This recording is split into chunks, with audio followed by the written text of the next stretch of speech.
இந்த ஒரு ஹெக்டேர் காடு ஒரு செகண்டுக்கு 750 லிட்டர் தண்ணி கொடுக்கக்கூடிய கெனோப்பியை விரிச்சிக்கும். இந்த நிழல் கூட இப்படி விரிச்சதுனால எவ்வளோ மழை பெஞ்சாலும் 75% தண்ணி அப்படியே உள்ளே வாங்கி இந்த உள்ளே பார்த்தீங்களா எல்லாம் இலைங்களாம் விழுந்து ஒரு ஸ்பாஞ்ச் பஞ்சு மெத்த மாதிரி ஆயிருக்கும். ஸ்பாஞ்ச் சிஸ்டம் அப்படியே தண்ணியை உள்ளே வாங்கி அப்படியே வச்சுட்டு இருக்கும். 75% ரைட் அங்கே வரும். அப்புறம் அப்படியே சம்மரில் அப்படியே பூமி கொஞ்சம் சூடாக இருக்கும்போது அங்கங்கே ஊற்று தண்ணி அப்படியே வெளியே வந்துட்டு இருக்கும். இந்த 100 அடியிலேருந்து தண்ணி எவ்வளோ உருவாகிட்டு இருக்கு பார்த்தீங்களா? இந்த தண்ணி வந்து பெரினியல் வருஷம் பூரா வந்துட்டு இருக்கும். இந்த ஸ்வாம்புக்கு வர்ற தண்ணி பூரா இந்த ஒரே ஒரு தண்ணி பார்த்தா தண்ணியே இல்லை இல்லையா?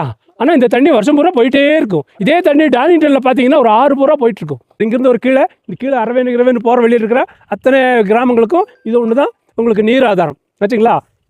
வருஷம் பூரா வந்துட்டு இருக்கும். வந்து ருஃபுஸ் ஃபோர்டிடான்னு சொல்லுவாங்க. இது வந்து ஒரு மெடிசினல் பிளான்ட். இது எதுக்குன்னு கேட்டிங்கன்னா கேன்சரை ப்ரிவெண்ட் பண்ணுது. ஃபாசில் ஃபியூல் பாறை மேலே அப்படியே படிஞ்சிருக்கிறத வச்சு அதனுடைய டேட்டு கண்டுபிடிச்சிருக்காங்க. 320 கோடி வருஷத்துக்கு முன்னால் தோன்றிய முதல் தாவரத்தில் இது ஒன்றுன்னு சொல்லி கண்டுபிடிச்சிருக்காங்க.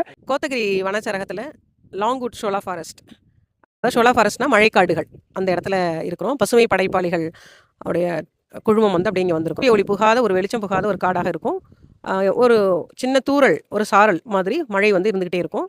மழைக்காடுகளில் தரைப்பகுதின்னு ஒரு ஃப்ளோர் அப்படிம்பாங்க, கிரவுண்ட் ஃப்ளோர்பாங்க, தரை பகுதி.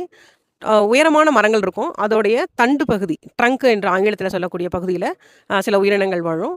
மேலே மரக்கவிகைன்னு சொல்கிறோம் இல்லைங்களா, அதில் சில உயிரினங்கள் வாழும். அந்த மரக்கவிகைக்கு மேலே கொஞ்சம் ஆண்டனா மாதிரி இருக்கிற இன்னொரு மரக்கவிகை சின்னதாக இருக்கும், அதில் கொஞ்சம் உயிரினங்கள் வாழும். இந்த மாதிரி 4 நிலைகளில் வாழக்கூடிய உயிரினங்கள் அங்கே இருக்கிறதுனால நமக்கு அந்த மழையை ஈர்த்து வரக்கூடிய தன்மை அந்த மரங்களுக்கு மட்டும் இருப்பதோடு, அந்த மரங்களில் விளையக்கூடிய கனிகளை சாப்பிடக்கூடிய பறவைகள் மற்ற காணுயிர்களுடைய எச்சத்தின் மூலமாக மழைக்காடுகள் வந்து உருவாகுது. குறிப்பாக இருவாட்சி பறவைகள் மழைக்காடுகளில் அதிகமாக இருக்கும். நமக்கு தண்ணீர் 365 நாளும் எப்படி கிடைக்கிறது என்றால் இந்த மழைக்காடுகள் தான் அதுக்கு காரணம். இந்த மழைக்காடுகளை பாதுகாத்தாதான் நமக்கு மழை கிடைக்கும்.